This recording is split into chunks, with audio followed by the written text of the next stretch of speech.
معاف کر دیا، جس نے اپنے گھر کا دروازہ بند کر دیا اس کو بھی میں نے معاف کر دیا، بڑوں بڑوں کو معاف کر دیا۔ ابن حارث کو لایا گیا، اللہ کے رسول صلی اللہ علیہ وسلم سے کہا گیا یہ وہ شخص ہے جو ہمیشہ آپ پر تلوار لے کر جو ہے آپ کے مارنے کے انتظار میں رہتا تھا۔ اللہ کے رسول صلی اللہ علیہ وسلم فرمایا کہ جاؤ، آج اس کو بھی میں نے معاف کر دیا۔ ایسا معاف کرنے والا تاریخ میں کبھی نہیں دیکھا گیا۔ لوگ تو انتقام کی آگ میں اور ریونج کی آگ میں جو ہے یعنی ایسے وقت میں جو ہے جھلک جاتے ہیں، لیکن اللہ کے رسول صلی اللہ علیہ وسلم نے آپ کو درگزر اور معافی کا دروازہ کھول دیا کہ کڑے سے کڑے دشمن کو بھی نبی کریم صلی اللہ علیہ وسلم نے پناہ دے دی، معاف کر دیا۔ اس کا اثر کیا ہو گیا کہ بڑی تعداد میں لوگ جو ہے بلا کسی جبر کے، بلا کسی زبردستی کے حضور پاک صلی اللہ علیہ وسلم کی خدمت اقدس میں آ کر اللہ کے دین کے اندر داخل ہوئے۔ یہ تھے حضور پاک صلی اللہ علیہ وسلم کے جو ہے اعلیٰ اخلاق۔ یہ اخلاق جو ہے امت کے اندر پیدا ہو، یہ اللہ کے رسول صلی اللہ علیہ وسلم کی محنت ہے، اللہ کے رسول صلی اللہ علیہ وسلم کی یہ چاہت ہے۔ اور سب سے بڑی چیز اللہ کے رسول صلی اللہ علیہ وسلم جو آخری جو ہے وصیت اپنی امت کو کر کے گئے، الصلاۃ وما ملکت ایمانکم، کہ نماز کی پابندی کرو اور اپنے ماتحتوں کے ساتھ اچھا سلوک کرو۔ نماز کی پابندی کرو، اور جن کو اللہ تعالیٰ نے تمہارے ماتحت بنا، چاہے تمہارا نوکر ہو، غلام ہو، تمہارے زیر سایہ پڑھنے والے لوگ ہیں، ان کے ساتھ تم اچھا سلوک کرو۔ نماز آپ صلی اللہ علیہ وسلم کی آنکھوں کی ٹھنڈک ہے۔ آج ہم معمولی بہانوں پر نماز چھوڑ دیتے ہیں۔ دوستو بزرگوں، یہ لاک ڈاؤن کے حالات آئے اور چاہنے کے باوجود بھی مساجد کے دروازے ہمارے لیے بند ہوں گے، گھروں میں ہم کو نماز پڑھنی پڑے گی۔ اس وقت ہماری دل کی چنگاریاں کہہ رہی تھی کہ کب یہ مساجد کھلیں گی۔ آج مساجد ہماری کھل چکی ہیں، لیکن فجر میں اور دیگر نمازوں کے اندر نمازیوں کے حال کیا ہوتے ہیں ہم دیکھتے ہیں اپنی نظروں سے۔ اللہ نے ایک اشارہ دے دیا کہ دیکھو غنیمت جانو، عبادت کے دروازے کھلے گئے، اس کو موقع کو غنیمت جانو، اس لیے کہ یہ موقع انسان کے لیے بار بار نہیں آتے۔ اللہ کے رسول صلی اللہ علیہ وسلم کی حدیث مبارک ہے، اس حدیث کی تشریح کر کے اپنی بات ختم کرتا ہوں۔ اغتنم خمسا قبل خمس، 5 چیزوں کے آنے سے پہلے 5 چیزوں کو ہم غنیمت جانیں۔ شبابک قبل حرمک، بڑھاپے کے آنے سے پہلے نوجوانی کو غنیمت جانے۔ جوانی کے اندر انسان وہ سارے کام کر سکتا ہے جو بڑھاپے کے اندر اللہ کی عبادت اور اطاعت کے لیے اتنے بڑے پیمانے پر کام نہیں کر سکتا۔ جوان آدمی دور سے بھی فجر میں عشاء میں چل کر آ سکتا ہے، چل کر جا سکتا ہے، نوافل پڑھ سکتا ہے کھڑے کھڑے، اور اس کے لیے قیام کے لیے رکوع کے لیے کوئی تکلیف نہیں ہوتی، حج کے لیے کوئی تکلیف نہیں ہوتی اس کو۔ لیکن ہماری ایک سوچ بنی ہوئی ہے کہ ذرا عمر ہونے دو، تھوڑے سے جو ہے بال سفید ہو جانے دو، ہاتھ پیر ذرا کمزور ہو جانے دو، اس کے بعد جو ہے نمازی بھی بنیں گے اور اس کے بعد حج کریں گے۔ نہیں دوستو، اللہ تبارک و تعالیٰ کی یہ اہم فرائض ہے، اس پر تھوڑی سی روشنی ڈالتا ہوں کہ حج، عمرہ یہ اللہ تبارک و تعالیٰ کی طرف سے اہم فرائض ہے۔ زکوٰۃ، روزہ یہ اہم فرائض ہے، اور یہ انسان کے مرنے کے بعد بھی معاف نہیں ہوتے۔ جیسے کسی کا جنازہ لایا جاتا ہے تو اعلان کیا جاتا ہے نا کہ میت کے ذمے میں کسی کا اگر لین دین ہے تو ان کے بیٹے سے یا بھائی سے رجوع کر لے، اچھا اعلان ہے، اور یہ ہونا بھی چاہیے۔ اللہ کے رسول صلی اللہ علیہ وسلم کے سامنے بھی جب جنازہ لایا جاتا تھا تو اللہ کے رسول صلی اللہ علیہ وسلم سب سے پہلے پوچھتے کہ کیا اس پر کوئی قرض ہے؟ صحابہ فرماتے کہ نہیں ہے۔ آپ صلی اللہ علیہ وسلم بلا جھجک نماز پڑھا دیتے، امامت کر دیتے اس جنازے کی۔ صحابہ فرماتے قرض ہے تو فرماتے کہ مال چھوڑا ہے ادائیگی کے لیے، کہاں کہاں چھوڑا ہے؟ آپ صلی اللہ علیہ وسلم نماز پڑھاتے کہ ٹھیک ہے ادا کرو۔ اور اگر صحابہ یہ فرماتے کہ قرض ہے لیکن مال نہیں چھوڑا ادائیگی کے لیے، تو نبی کریم صلی اللہ علیہ وسلم اس کی نماز جنازہ بھی نہیں پڑھتے تھے اور فرماتے صلوا علی صاحبکم، اپنے ساتھی پر تم ہی نماز پڑھ لو۔ تو کچھ صحابہ اس وقت بچارے کہتے تھے اللہ کے رسول صلی اللہ علیہ وسلم سے کہ اللہ کے رسول اس کو نماز جنازہ سے آپ محروم مت کیجئے، آپ کی امامت سے آپ محروم مت کیجئے، آپ اس کی نماز جنازہ پڑھائیے، اس کا قرض کی ذمہ میں لیتا ہوں۔ حضرت عثمان غنی کے کئی واقعات ہیں کہ ایسے لوگوں کے انہیں قرض ادا کرنے کی ذمہ داری ہے کہ میں ان کا قرض ادا کروں گا، آپ نماز پڑھائیے، اچھا اعلان ہے۔ لیکن یاد رکھنا چاہیے کہ انسان جب انتقال ہو جاتا ہے تو یہ تو قرض لین دین بندے کا حق ہے، لیکن اس سے مقدم اللہ کا حق ہے۔ مثلا زندگی میں اس پر حج فرض تھا، عمرہ فرض تھا، اس نے نہیں کیا۔ ہم یہ سمجھتے ہیں کہ حج عمرہ فرض ہونے کے لیے اتنی پیٹی کیش یا ہینڈ کیش یا پھر بینک بیلنس ہونا ضروری ہے، نہیں ضروری نہیں ہے۔ امام نووی رحمۃ اللہ علیہ فقہ شافعی کے بڑے عالم، بڑے فقیہ ہیں۔ المجموع شرح المہذب، منہاج الطالبین، روضۃ الطالبین، ان میں اسی طریقے سے جو ہے امام شربینی مغنی المحتاج میں، امام ابن حجر حیثمی تحفۃ المحتاج میں، امام شمس رملی جو ہے نہایت المحتاج میں، تمام ائمہ شوافع لکھتے ہیں کہ انسان کے پاس اگر اپنا ذاتی مکان ہے یا کھیتی ہے، باغی ہے، باغ ہے، جس کو بیچ کر وہ اپنی زندگی کے اندر اپنے اہل و عیال کا انتظام کر کے سفر حج پر جا سکتا ہے، آ سکتا ہے، آنے جانے کے اخراجات ہے، پھر بھی اس کو بیچنا، جا کر حج کرنا اس پر فرض، یہ لکھا ہے ان ائمہ کرام نے۔ کئی لوگ بیچنے کی بھی ضرورت نہیں، ان کے گھر کو پراپرٹی اتنی ہوتی ہے، ایسی بڑی ہے، لیکن حج کی توفیق نہیں۔ کئی آبا و اجداد گزر جاتے ہیں، لیکن جب ان کے اولاد کو سمجھا جاتا ہے، اولاد میں دینداری ہے تو بیچارے خود حج بدل کرتے یا کسی کو بھیج دیتے، لیکن دینداری نہیں ہوتی تو کرتے بھی نہیں، ان کی گردن اٹکی ہوئی ہے قبر میں۔ اللہ کا قرض ہے، اللہ معاف نہیں کریں گے۔ زکات نے ادا کی تھی، اللہ کا قرض ہے، اللہ معاف نہیں کریں گے۔ سب سے پہلے اللہ کا قرض، اس کے بعد بندوں کا قرض۔ میت میں یہ ترتیب ہے، پوچھے مفتی صاحب سے، سب سے پہلے میت کے مال سے تجہیز و تکفین، پھر اللہ کا قرض، اس کے بعد پھر بندوں کے قرض کا معاملہ آتا ہے۔ معاف نہیں ہے حج، یہ عمرہ معاف نہیں ہے، اللہ کے یہاں پر پکڑ ہے یہ۔ تو جوانی میں انسان کرے گا اچھا، اپنی اچھی حالت میں کرے گا بہت اچھا ہے، پتہ نہیں مرنے کے بعد اولاد کرتی کہ نہیں کرتی۔ اولاد تو ایسے ہی جو ہے زندگی میں باپ کو بڑھاپے میں تنگ کر دیتی کہ اس کاغذ پہ سائن کرو، اس پراپرٹی کو ہمارے نام پر کر دو۔ ابھی آپ نے دیکھا ہوگا سوشل میڈیا میں کئی واقعات اولاد کی طرف سے باپ کو مارنے کے چل رہے، دھمکی دینے کے چل رہے، پولیس اسٹیشن میں کیس چل رہے ہیں ایسے معاملات۔ تو اس اولاد سے کیا امید رکھیں گے؟ اپنی زندگی باقی ہے، اس فریضے کو ادا کر کے جائے، ورنہ بہت بڑی پکڑ ہے، ہم سمجھتے نہیں کتنا بڑا اور عظیم گناہ۔ تو یہ ہے آدمی بڑھاپے سے پہلے جوانی کو غنیمت جانے، بیماری سے پہلے جو ہے صحت کو غنیمت جانے۔ صحت کتنی بڑی نعمت ہے، دیکھ لیا کہ اس کورونا وبا نے جو ہے بہت سارے حالات دکھا دیے، ایسے ملکوں کے حالات ہیں اٹلی وغیرہ کے کہ جب جو ہے گھر کا کوئی فرد ہی نہیں رہا، انسان کے پاس کروڑوں اربوں پڑے ہوئے ہیں، لیکن وہ پیسے بھی اس کی جان نہیں بچا سکے، لوگوں نے جو ہے پیسے بھی روڈ پر پھینک دیے۔ دیکھو گے نا آپ نے سوشل میڈیا پر ویڈیوز اور تصویریں دیکھی ہوگی۔ تو صحت کو انسان غنیمت جانے، اس صحت کو سنبھالے۔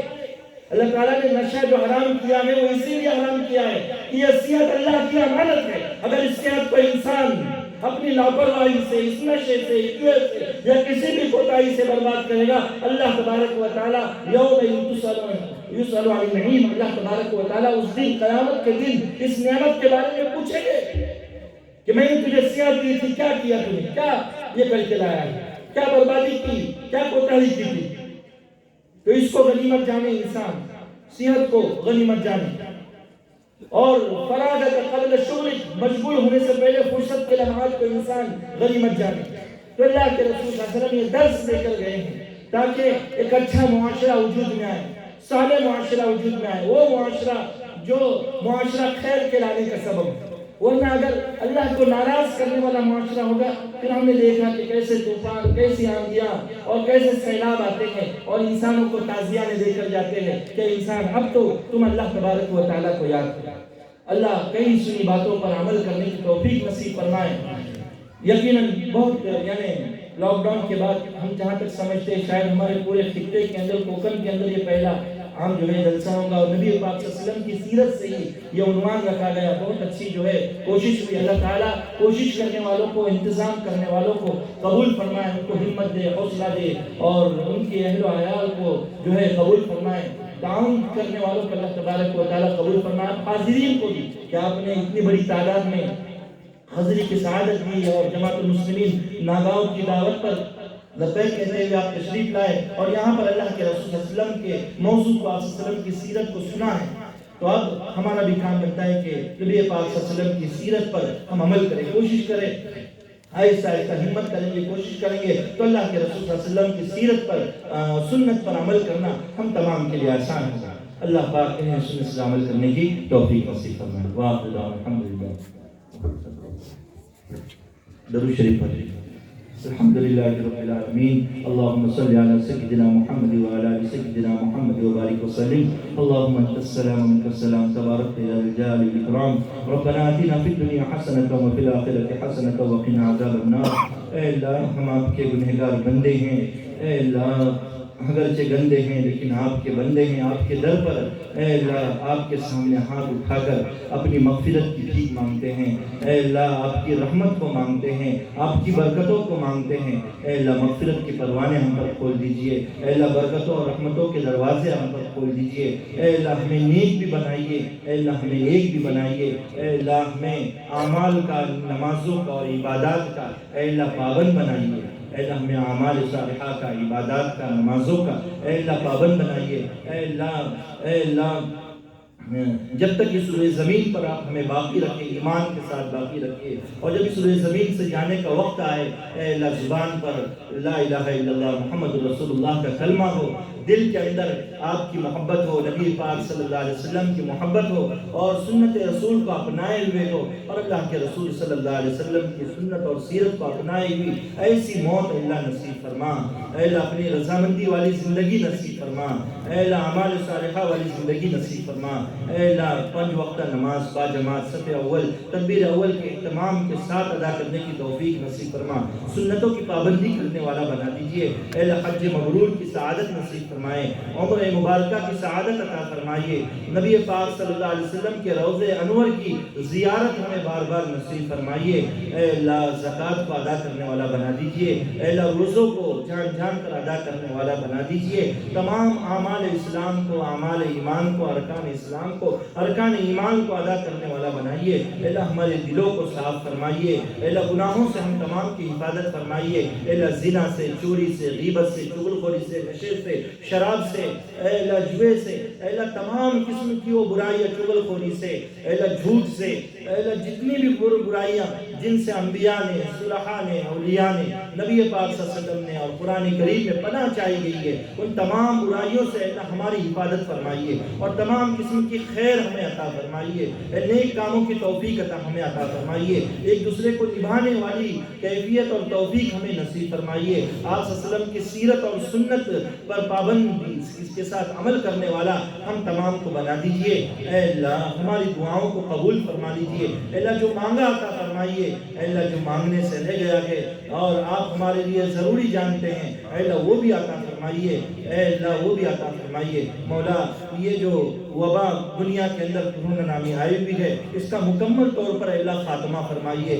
مکمل طور پر اس کو دنیا سے نیست و نابود فرما دیجئے، اے اللہ جو لوگ ان حالات کے اندر انتقال کر چکے ہیں اے اللہ اہل ایمان ہیں ان کی مغفرت فرما دیجئے، بال بال مغفرت فرما دیجئے، ان کے ورثاء کو، ان کے لواحقین کو صبر جمیل عطا فرمائیے، جو بیمار ہیں اے اللہ ان کو شفاء کاملہ عاجلہ دائمہ مستمرہ نصیب فرمائیے، اے اللہ جن کو شفا عطا ہوئی ہے ان کی شفا کو دائم اور قائم رکھیے، اے اللہ ان کی شفا کو دائم و قائم رکھیے، جو مقروض ہے ان کے قرضوں کی ادائیگی کی اپنے غیر سے شکلیں اور صورتیں پیدا فرمائیے، اے اللہ جو بے نکاح ہے ان کے لیے مناسب جوڑے کے انتظامات فرما دیجیے، نکاح کو آسان بنائیے، زنا کو مشکل بنائیے، اے اللہ نکاح کو سنت کے طریقے کے مطابق ادا کرنے والا بنائیے، خرافات، بدعات، رسومات اور غلط چیزوں سے، غلط کاریوں سے ہم تمام کی اور پوری امت مسلمہ کی حفاظت فرمائیے، اے اللہ اس ملت اسلامیہ کی حفاظت فرمائیے، ہمارے اس ملک کے اندر امن و امان شانتی پیدا فرمائیے، اس ملک عزیز، وطن عزیز کو امن و امان اور شانتی کا گہوارہ بنائیے،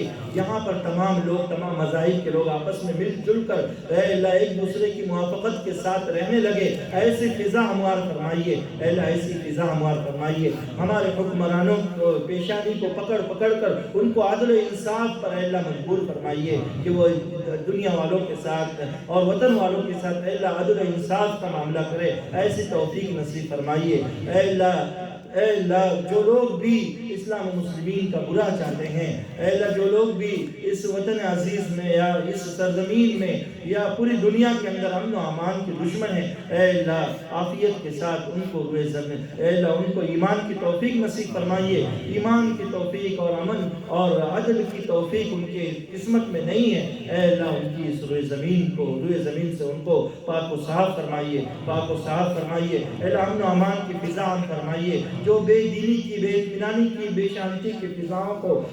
ہموار کرنے کی کوشش کریں، ان کی کوششوں کو ناکام فرمائیے، ان کی سعی کو نامراد فرمائیے، ہماری دعاؤں کو قبول فرمائیے، دین والی زندگی عطا فرمائیے، ہمارے گھروں میں سکون عطا فرمائیے، ہمارے اولادوں کو ہماری آنکھوں کا ٹھنڈک بنائیے، ہمارے ازواج کو ہمارے آنکھوں کا ٹھنڈک بنائیے، رشتہ داروں میں آپس میں حسن سلوک کا معاملہ فرمائیے، اے اللہ آپس میں اتحاد و اتفاق کے ساتھ ایک دوسرے کے ملن کے ساتھ رہنے کی توفیق نصیب فرمائیے، اے اللہ نیک بنائیے، اے اللہ اعمال صالحہ کرنے کی توفیق نصیب فرمائیے، تمام دعاؤں کو اپنے فضل و کرم سے قبول فرما لیجیے، نبی پاک صلی اللہ علیہ وسلم کو آخرت میں ہمارا شفاعتی اور سفارشی بنا دیجیے، وصلی اللہ تعالی علی خیر خلق محمد وعلی آلہ وصحبہ وبارک وسلم، سبحان ربک رب العزت عما یصفون وسلام علی المرسلین والحمد للہ رب العالمین۔